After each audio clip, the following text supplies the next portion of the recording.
Hello and welcome to Back and Forth. I'm your host, Gecko Man, and sitting beside me is our co-host, Rogue Gambit, the man who has over 100 kills, more or less. I do have a system. Let's hope that system actually works. Clearly, give or take. All right, so we are about a week behind on this. Yeah, I'm So, sorry. You're That's my sorry. fault. That's You're all my sorry. fault. Nobody can see you raise your hand. You know that, right? I can agree. I'll put a picture up of somebody raising their hand when you say that. Okay. Yes, but we are going to talk about everything that's happened. So we should probably just get started. Yep. Let's talk about let's She-Hulk, get that out of the way. Yeah, just All right. get it out of the She-Hulk. way. We're gonna talk about the final episode and wrap it up. Our thoughts up a little bit. So you want to start? Yeah. It was horrible. Yeah. It was terrible. They tried to fix it. Well, that's the thing. They didn't try to fix it. They tried to admit that it was terrible and think that was going to make people think it was good. That's dumb. Yeah. Like, why would you do that? Well, I mean, they tried to be like self-aware and like have her break the fourth wall and everything, but it just felt so wrong. It felt wrong. It felt so forced too, in the fact that like Yep. she hasn't really.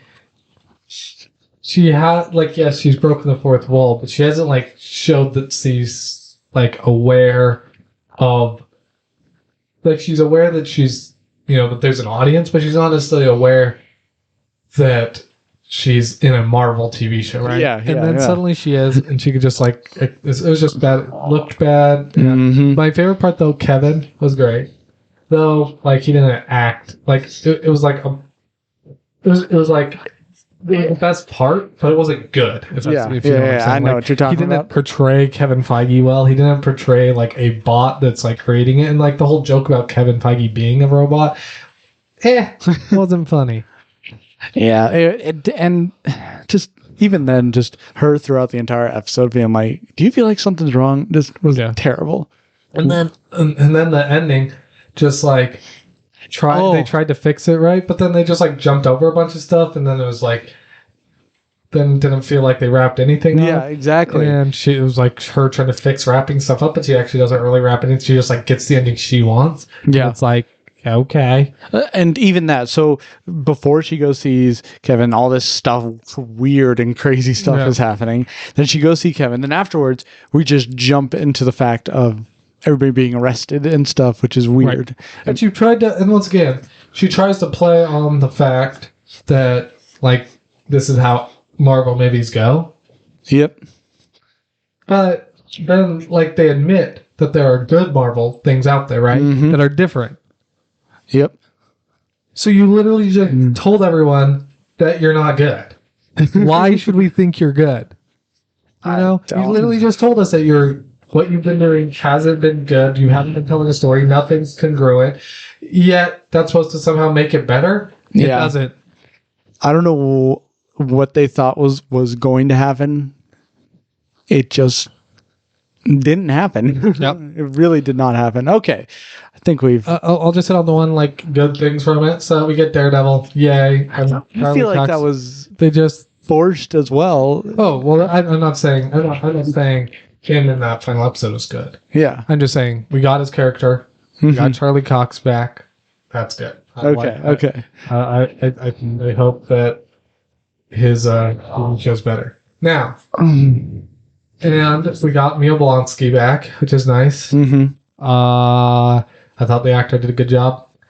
And yeah, that's about all the good stuff. There's one thing we did miss to talk about, and I just want to say I feel like they did even worse CGI work in that final scene.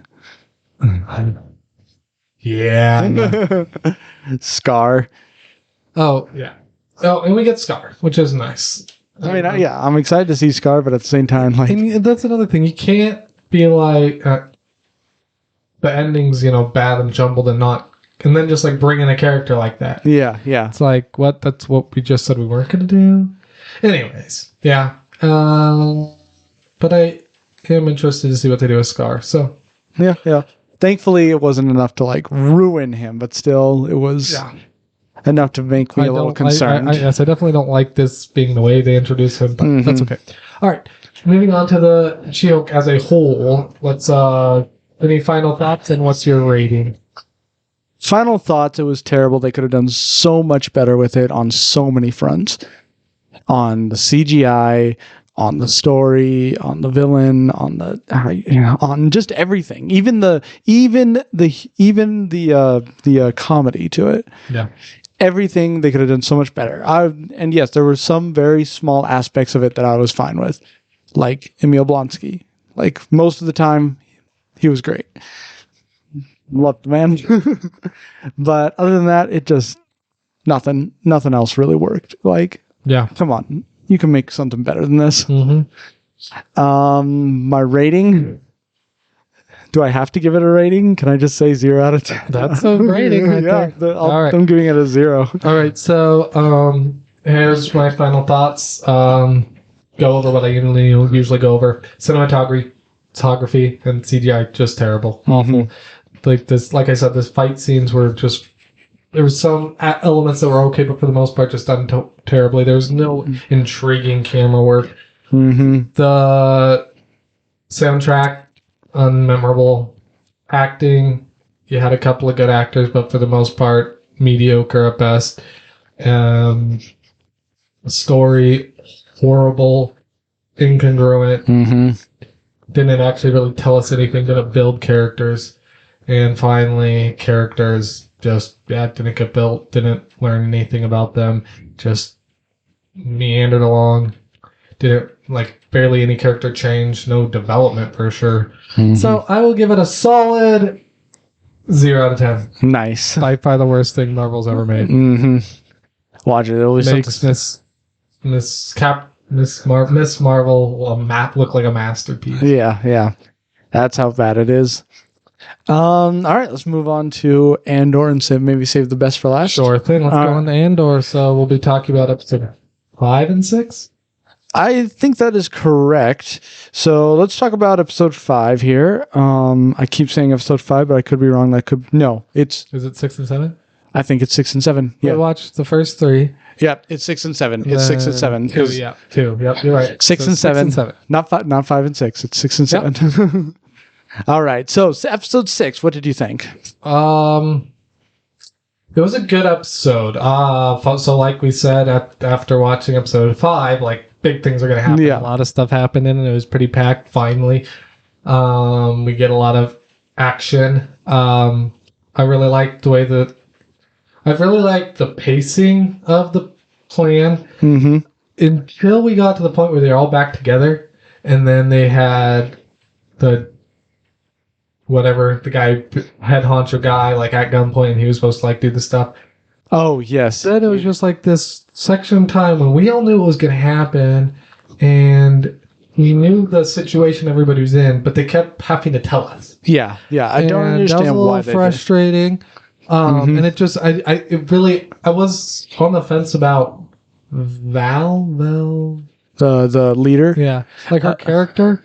And I really wanted to like her, but just having her be the one to just explain everything that we already knew just made me really dislike her character. But I don't it's not a character. It's just the fact that they made her character do that I disliked. But it really made it really hard for me to like her character. Yeah, which was frustrating because it feels like she's going to be a big part based on what happened in the next episode. But anyways, so we get to see all that.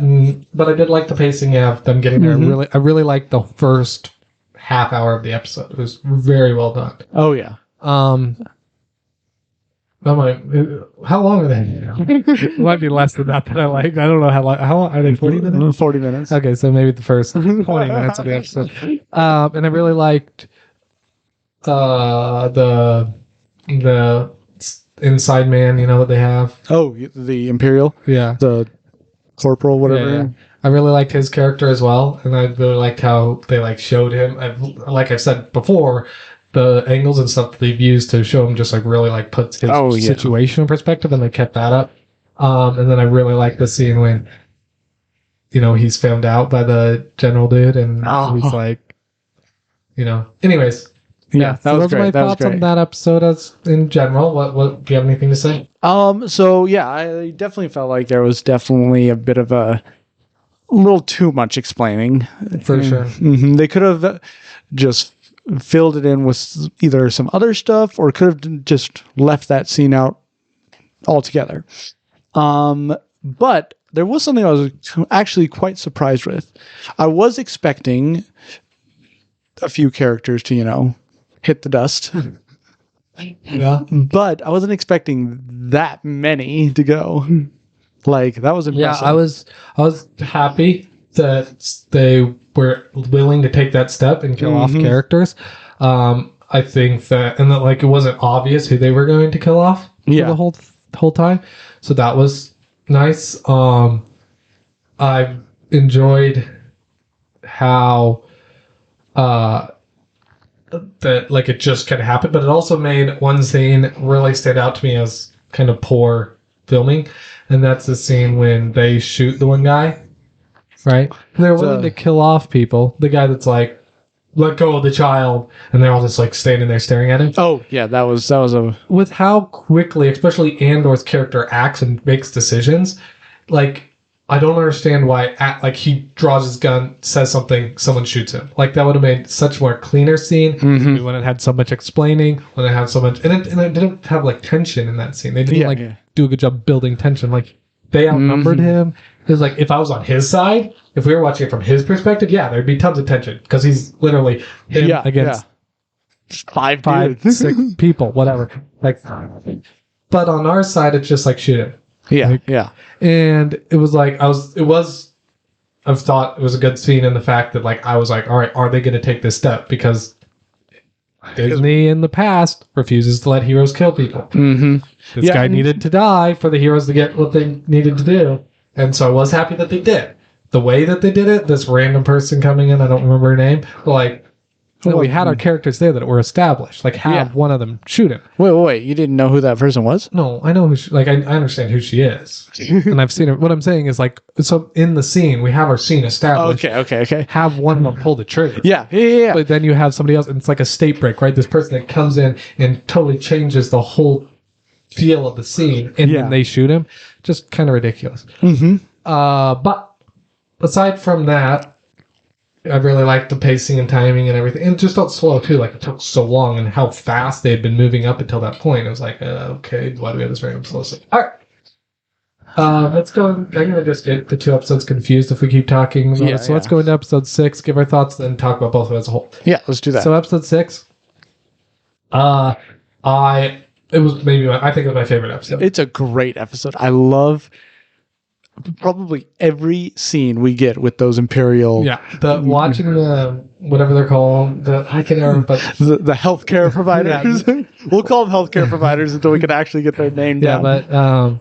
But you want to talk about a certain person? That's right. So we get the voice of a very interesting character, which I'm surprised we actually don't see more of him during the episode. We might see more of him during the show, but maybe not. I don't know why we only see him for this scene, but it is Admiral Yularen, aka the second in command of the 501st, under the command of Anakin Skywalker in the Clone Wars. Okay. And I just thought it was great. We only see him like one other time in on the Empire side, and that was in Rebels. Okay. I don't think you've seen him yet. I'm working on getting through that. Finish that. I don't think I've seen him, no. But his whole job is to actually take out small rebel groups before they become a big thing. Okay. So, which was really cool to see him there, because he was like the head honcho of this whole of the whole taking out the rebel groups, which I loved seeing. I'm so glad they put him in. And then not only that, with him talking and showing us the scenes of our one person, Deidre. Yeah. That was great. I loved that. That was great. Yeah. So, I really enjoyed all the scenes as well with the healthcare providers, and showing how they were having to, change the way they did things because of how this one attack changed the Empire so much and accelerated things and whatnot. And then we got to see the other side of that with interactions with Luthen and Mon Mothma. Did you say Ma? Yes. I was thinking, anyways. Continue on with your. I really enjoyed that.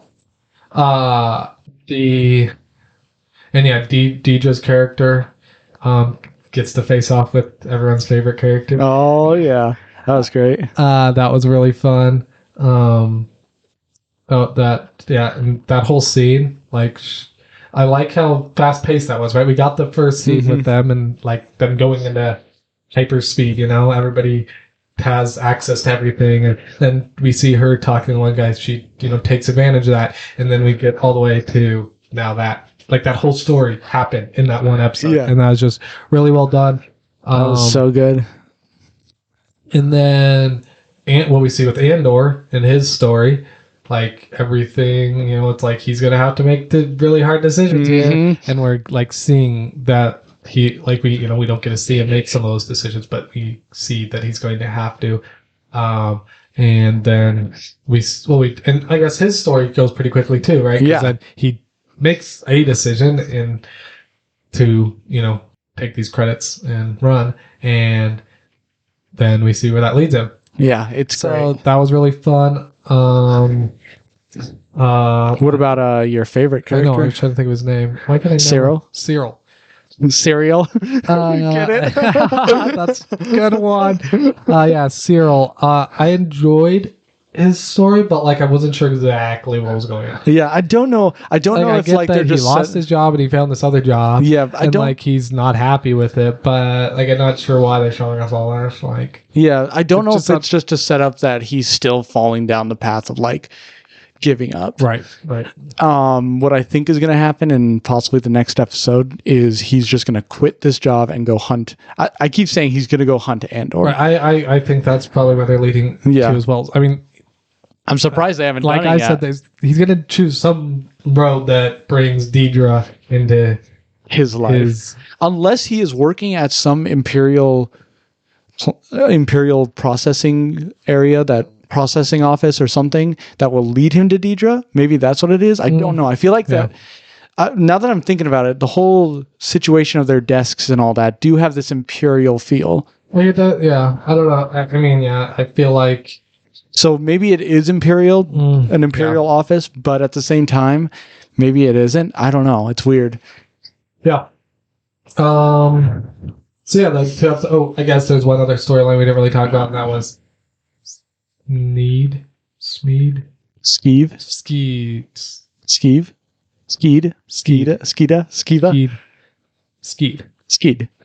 The guy. And that whole interchange with Andor and him. It was definitely I kind of saw it coming, but it was still well done. Yeah, it was well done. And it showed Andor's true character, but it did feel like it was kind of a leap from what we've seen of him. Yeah. I said earlier in episode 5, the fact that he didn't just pull the trigger, and then at that point he just did. But then again, I guess they were maybe showing the fact that he's not fully in on the rebellion, but he is fully in on himself, And then just with the fast-paced nature of episode 6, we didn't get to see too much of the fallout from that. But it's gonna be interesting in what happens next. What about the one scene? What about the final scene we get of them saying of our two characters, what's her name and what's her name, meeting up and saying Cassian Andor. We must. Yeah. I'm so curious of what's going to happen right there. So, Vel and I cannot remember her name. Right. But Vel's supposed to go take him out. By the way, I did not recognize that was Vel for a second. I was just like, who is that? She looked quite different, of course, not in her rugged attire. Yeah. But that makes sense in the type of situation she's in. Yeah, I thought that was interesting. Clearly, that's not... clearly there's a little dissension in the ranks, since Luthen, I don't think would have said that. She thought Luthen was going to be there, and Luthen wasn't there, right? Yeah. So I'm kind of interested to see how that dynamic goes, if this person stepping out of line, or if she's more of an equal with Luthen. Not totally sure. Either that or she could be maybe some Imperial spy. Could be. But at the same time, I feel like we would see more of her, or maybe they're just trying to keep it a secret in this whole thing. But yeah, I think that's an interesting story that they set up there. We kind of know the answer to that story, but it is interesting. How still interesting how it will play out. And then the other thing we saw was Mon Mothma at her little party. Talking with to this one guy who looks so familiar. I think I know what he's from. I'm just not sure. I can't tell if I'm like thinking of him from another movie or if I've seen him before in Star Wars. Okay. I think I have. I'm trying to remember when. It might be in like episodes 1, 2, and 3 at some point. Okay. Like we just saw a small bit of him talking with Mon Mothma or something. I don't know. Yeah, definitely interested to see what happens there. I thought they did a good job of introducing his character, where we're not 100% sure if we could trust him, right? Mm-hmm. If he is just saying all the right things to get on her side, or if he's on her side but is kind of flippy floppy, you might go with money or something. But it is interesting to learn more about how Mon Mothma's getting the money and all that. Yep. Yeah. But I think we do get an answer for one character in Mon Mothma's story. Her husband. We did a little bit in the fact that she stated that she didn't trust him. Yeah. But we still don't know how much he knows. If she doesn't trust him just because, he's kind of I would say idiot that likes having money and partying with people, or if she doesn't trust him because he fully believes in the Empire. I would think it's more to the point of him fully believing in the Empire, because it kind of adds up with the meeting, with the dinner plan, and what type of people are there. Right. So I think it kind of adds up. So I'm thinking he's more on the Imperial side and stuff. So that's what I think. That's my guess on that. Anything else you want to say on these 2 episodes? I mean, I'm just excited to see Luthen again and his story. I will say the cinematography was fantastic. Oh, and just like the way that they introduced scenes was well done. Once again, just dramatically introducing people. It's just so random how they choose to do that all the time. But it's fine. It's almost too overly dramatic for me, but it's enough on the verge that I don't hate it. But it's just so funny sometimes. It's okay. It's okay. Deep breaths. We'll get through this together. All right. Are we ready to move on? Let's move on to Werewolf by Night. All right. So finally came out and we watched it. Sorry that we weren't able to do something a little quicker about it, but we've now seen it a couple times. What are your thoughts? I thought it was really good. A lot of the shots were really good. I did like at the beginning there, we just kind of meet this guy. At the start, though, you kind of know this is the main character. Yeah. But still, you meet this guy. You don't really know what he's doing, really. Like, he's just entering this room. Of course, we have this great talking narrative before the scene. I love that narrative. That's a great narrative. And then we meet the best character, of course. So which one's yours? Yep. Love that, and I love the whole hunting for the man thing. I loved a lot of those scenes. The fights are pretty good. They're pretty good. Yeah. I feel like there was one fight I wasn't happy with. It might have been the one fight with the first time Elsa fights the big guy, maybe. Yeah, I think it was him. It was either him or the crossbow dude. Okay. I really like the crossbow dude, but that first fight with the Scottish Yeah. It just felt kind of out of place with the rest of the movie, but it did feel out of place. Or I should say, maybe there was just something in the fight with the crossbow man that really bugged me. Maybe the fact that she was like holding his arm and holding the axe, and then like swung the axe, but moved her hand out of the way just in time for it to hit his arm, and his arm doesn't come any closer to her and chops it off. A little fishy, but that's yeah, that might be it. I might be that scene, but I did like the scene before where we're getting that shot through the door. Oh yeah, there's so many good shots with in it. Anyways, as you keep going, what else are your thoughts? But then we go on. We learn that this guy is friends with the man thing. Yep. Yeah. I thought that was pretty good. The first time we see the man thing through the bushes was a little weird the first time I watched it, but then it was fine the second time. I don't know, like something about it. Again, it might be just the bit of CGI they put in at that point, but whatever it was. Then of course, we learn that he is Ted. Yep, we learn that he's Ted. He gets trapped in the lovely tomb. Yep. Anything you want to point out in those scenes right there? Or anything in between? So, I mean, yeah, people might be like interested in, things we see in the background and whatnot. There weren't really any Easter egg. I kind of assumed that there would be some Easter eggs in like the names of people in the team and stuff. Yeah, there are Easter eggs, but honestly, to Marvel Comics, they're mainly people that worked on the show itself. But we do get some Easter eggs to some comics and stuff inside the first hall that we're introduced to in Bloodstone Manor. And you said there was one to Gore, correct? Yeah, there's a shot straight out of the comics where Gore's fighting, Gore the God Butcher's fighting, and it's, act like Gore from the comic. So it doesn't look like Christian Bale's version of Gore. But there's that. There's some vampire and werewolf and yeti heads and stuff, but I don't think any of them are referenced to anything particular in the comics. Maybe the vampire? Well, sure. It might be references to vampires in the comic, but I don't think it was like Dracula's head or something. Okay. Then there's... and then the hunters, when I said this when I saw the trailer and stuff, I was like, I wonder who they're going to be. As far as I know, they're nobodies. They all died, so... But as far as I know, they're not hunters from the comics or anything. But anyways, that's what I got to say so far. Okay. After the whole tomb thing, they split up, our good old main character is heading to the wall. Our other character is going to go, Elsa is her name? Yeah, Elsa Bloodstone. Yeah. Elsa Bloodstone's going to help the man thing.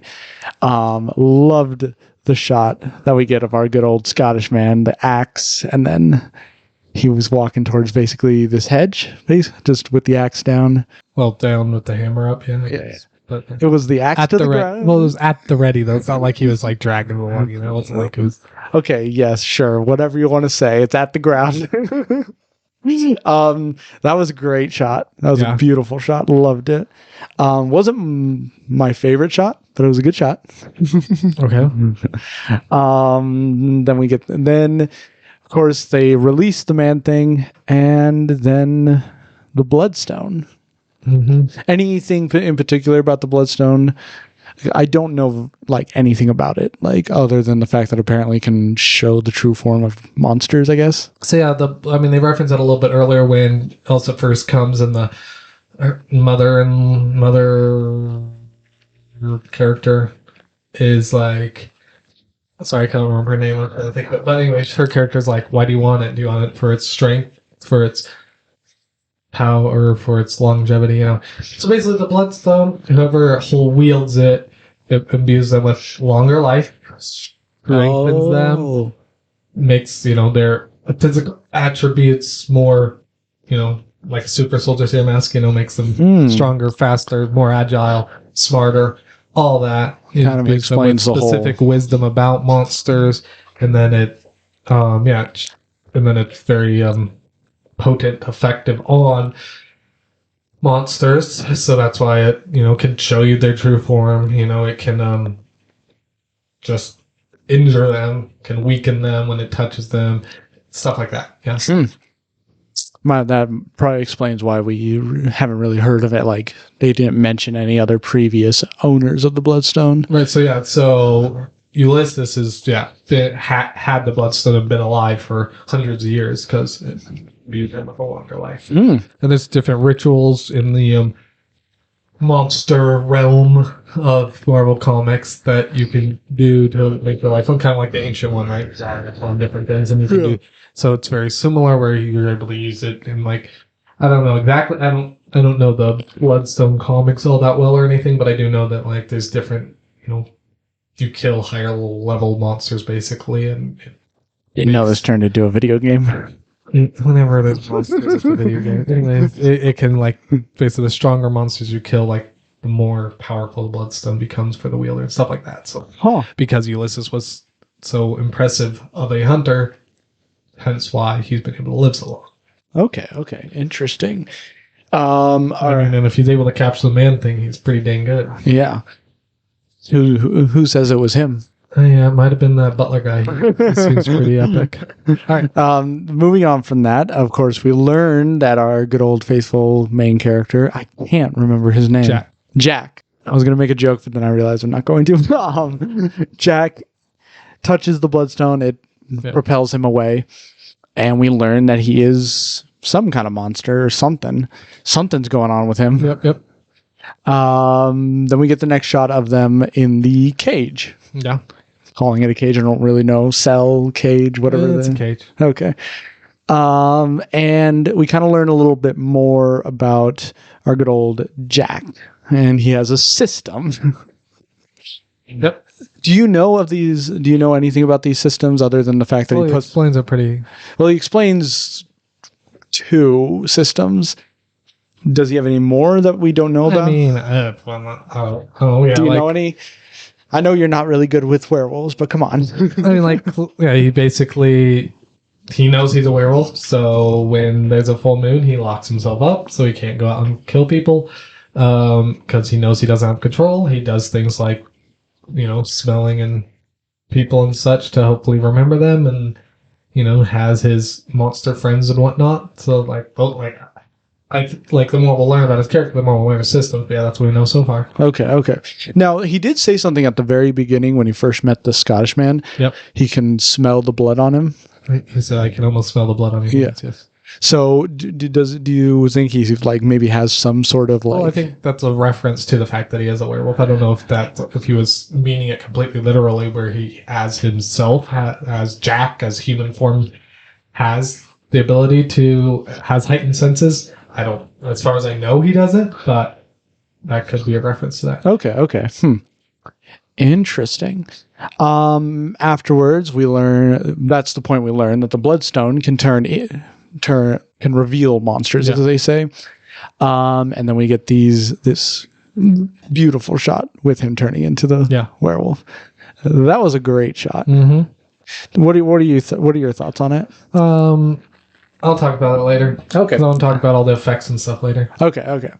Then we get into the whole fight scene. Yep. That was pretty cool. Mm-hmm. Now, quick question here. Was how the werewolf looked in Werewolf by Night supposed to call back to the very original werewolf? Yeah, it definitely was a callback to the first comics with Werewolf by Night, which is why I didn't know in the trailer when it was supposed to be set, because it's black and white, because he looks very much like classic werewolf, and they're drawing upon classic horror stuff. I didn't know if this was going to be set way back in the past. I still don't know for sure when it was set. Yeah. By the end, it felt a lot more like it might be set more in our normal timeline or present timeline. I don't know if it'd be a different, because we're in the multiverse saga, it could be in a different multiverse, but it does definitely feel more modern than I was thinking when I saw the trailer, just because, all you see is black and white. And it's very much his original. Okay. Well, I was first a little confused why they chose that, but then I was like, I actually like it. It looked really good. Yeah. The full fight scene was pretty good. We weren't getting full scenes of just him fighting the guys. We were getting these horror-esque fights. there was something behind, something in the way that could have, like, the whole scene in the next to the front door with him fighting all those guys coming through. That was pretty cool. Yeah, I really like that scene. Then, of course, Elsa, fights the other hunters. Yep. Plus her mother. Right. Then afterwards, we get the Man-Thing comes in for, I guess not really some odd reason. It's for a reason to save his friend. Yep. Then that's about it. Other than the final scenes, we can talk about those a little later here. Yep. Once. Well, I want to talk about the whole thing as a whole here. So, first off, like you were saying with like the shots, the cinematography is so good. Mm-hmm. I haven't enjoyed myself watching a movie, or it's not really even a movie, but short film that much in a long time. Okay, I shouldn't say that. Ever since Top Gun Maverick, which wasn't actually that long ago. But watching a Marvel film in quite some time. Its filmography, cinematography, should say, so good. Mm-hmm. So many amazing shots. It's call back to classic horror. So well done. Not going over the top. Now, one thing that I don't know necessarily that I like is they did so much callback that there were some scenes that felt out of place. Mm-hmm. To use an example, so in the final fight scene, we get the shots where like blood spatters the camera. Yeah, super cool, super well done. Just call back to classic horror. I love it. But yeah, it kind of spits in the face of the fact that there's other callbacks to horror where there's just in the fact that there's so little blood. Mm-hmm. And just those two dichotomies, kind of like I get that you're calling back to two separate there's stereotypes of classic horror movies, but it's like they do also kind of contradict each other. That's okay. It was okay. I didn't hate it, but at the same time, maybe could have been done better. Mm-hmm. But yeah, cinematography and those callbacks, fantastic. I love the practical effects used. I thought Man-Thing, even when it goes to full color, looked so good. Yeah, he looked really good. So the director said like he did not want it to be CGI. He wanted the Man-Thing. They literally built a Man-Thing, life-size version of a Man-Thing that they used for all the shots. And you can see it, the way he moves, it like, there was some CGI that they used because they basically what they did is they had this Man-Thing that moved around, but then they had, a human moving around so that they could put them together so it moved, like a human but looked like Man-Thing. And they did such a good job with that it felt very like giant monster-esque when it moved. Yeah. Really like that. Now, and then Werewolf looked so good too. And when he transformation looks so good. His face, there's a close up you get when he's like on top of Elsa, mm-hmm. and you could tell it was effects, but like that's kind of the point, you know. That was really good, and it just looks so good. And but that whole fight scene just done so well. Him just like tossing the people around, I loved it. Now, one thing I really liked about that, because my one dig on it is the storytelling. Mm-hmm. Wasn't done amazingly well. I liked the pacing of the story. But like there are whole plot holes that we could go into, like the fact that if you know Man-Thing's backstory, one of his abilities is he can teleport. Now, the fact that, and he can also teleport through dimensions, but that doesn't really matter. But the fact that all they really needed to do to free him was take the Bloodstone off him, and he would be powerful enough to free himself. Yeah. Why his plan wasn't to do that is just like, I literally just don't know. Now, there could be a couple things that could be rewriting kind of how he's worked. So, maybe he doesn't gain, I'm guessing he needed time to gain his powers, but even that, like, they couldn't really do anything to hurt him as long as they had taken the Bloodstone off him. So, since she wanted the Bloodstone, I was like, that could just been a lot easier way to do it instead of trying to, like, blow up this wall and all this stuff. Whatever.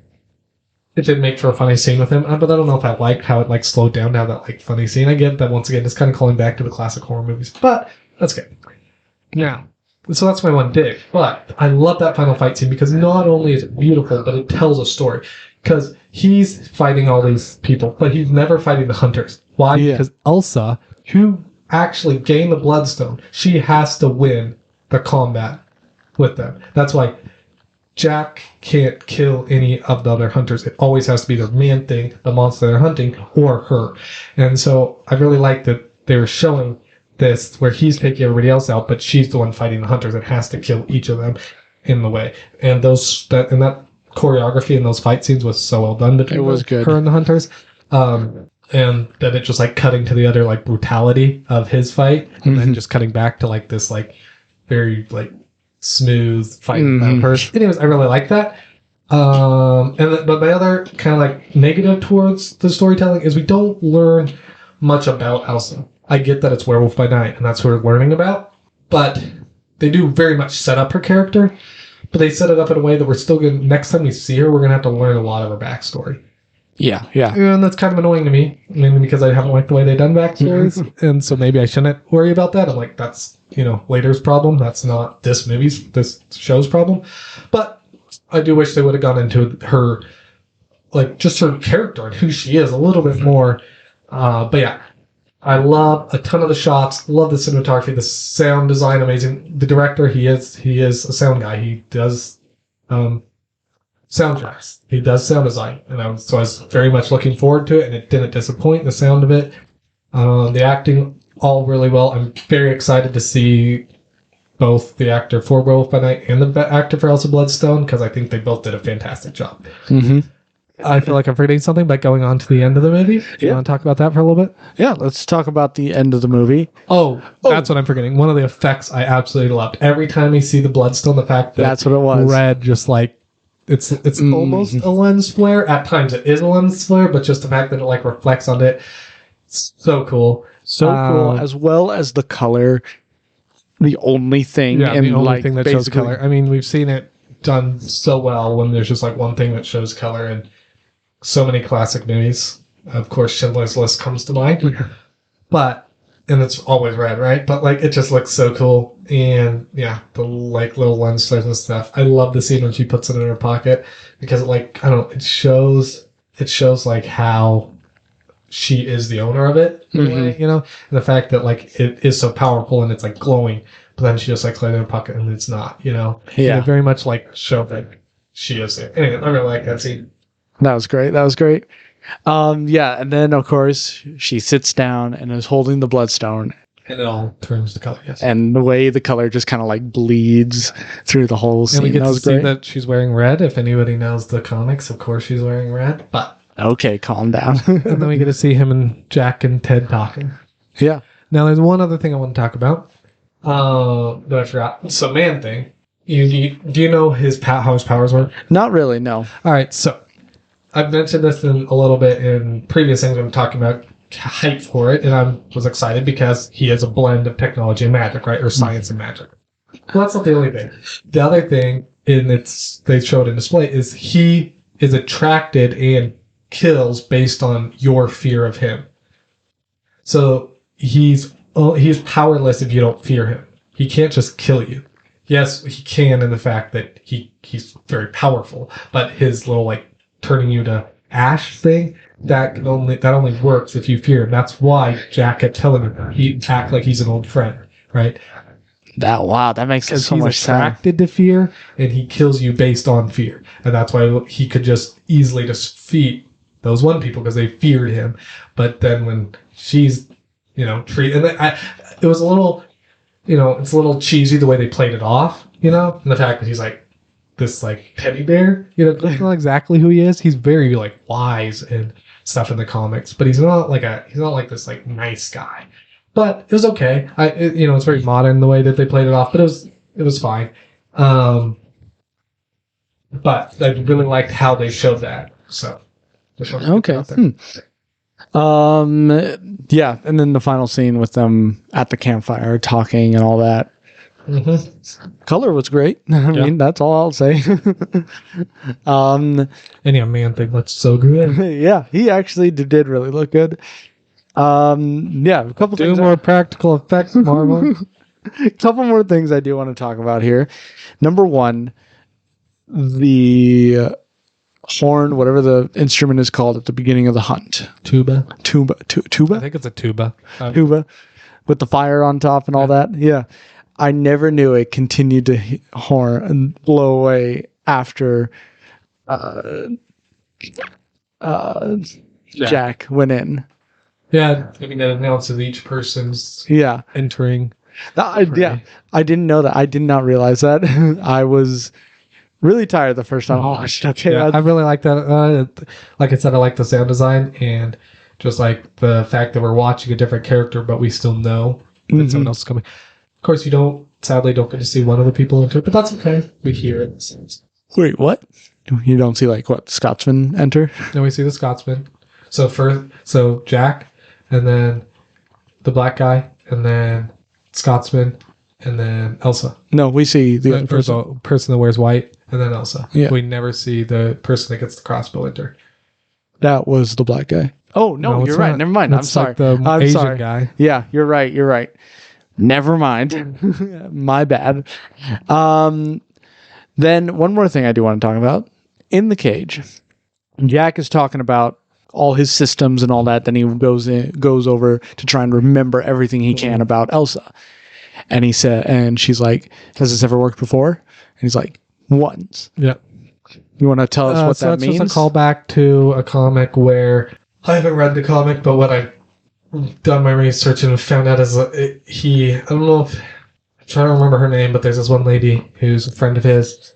I'm guessing they're romantically involved in the comics, but he has some sort of relationship with her where she's helping him, and so he does a very similar thing to try and remember her when he turns, and it works, but I think something happens where she freaks out. Anyways, so she ends up leaving. But yeah. Don't know the full story, but yeah, it did work. I think that's what they're referencing. And at least that's all I can think of. But. Okay. Do you think we might see this person pop up later? I don't know if we're really gonna see Werewolf by Night's character in a solo film. I don't think so. I think what we're gonna maybe get is him in Midnight Sun stuff, things like that. So I would doubt it, but I mean, there's possibilities. Okay. All right, then that's about all I have for it. Anything else you want to say? I think that's it. Let's get into upcoming. All right. Anything upcoming? So, we got 1 week from now, a little movie, or 2 weeks from now. What's today? 2 weeks from now, a little movie coming out called Black Panther Forever. Oh, I'm so excited. So excited for that. We're going to go watch that, get a little review out. As you can tell, back and forth, we're doing a little shorter episodes. We're going to be trying different things here as the year winds down and whatnot. I'm a busy man these days. So. That's what he says, more like he just does not want to be here for me. Yeah, stuff like that. So, gonna see what we can do, but excited. What do we got for Star Wars? I think there's something coming up pretty soon. Next week, we are getting Tales of the Jedi. Oh. Now, there is a confirmation of a confirmed character showing up in it that I do want to mention. Barasafi? No. Sadly, no. I want to see her again. Yep. I really want to see her again. No, we are going to get Emperor Palpatine. No, okay. So that tells me we're going to get might be one with a little Count Dooku, maybe talking showing over to the dark side a little bit. That's what I really want to see that scene. Interesting. So I'm excited. I'm so excited to see this. I'm excited for Ahsoka stories. I'm excited for Count Dooku stories. Oh, and as I said, I don't know if I mentioned this on the podcast before, but they are going to be in between the 10-minute and 15-minute mark. Okay. A lot of people are mad about that, but this is supposed to be just small, short stories, tales, as you would.